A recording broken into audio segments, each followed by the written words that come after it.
Fremont Street was started in 1905, when Las Vegas was first founded. It sees more than 19 million visitors a year and averages 25,000 people a day. You'll see street performers throughout the Fremont Pedestrian Mall, but almost always relegated to one of these circles on the ground.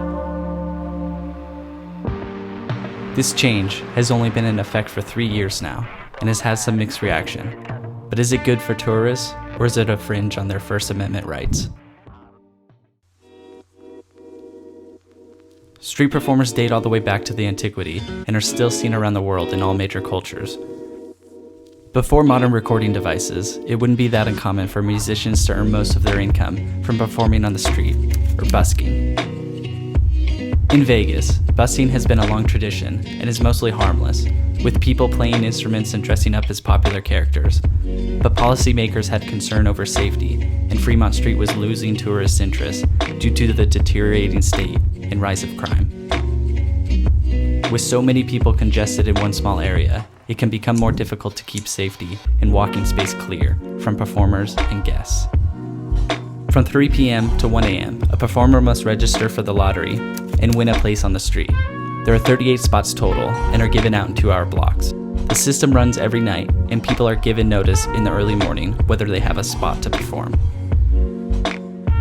When the ordinance was first enacted in 2015, it was met with some disdain, some calling the lottery system unfair and unconstitutional. A lawsuit was brought against the city. He argued that it was censoring his First Amendment right.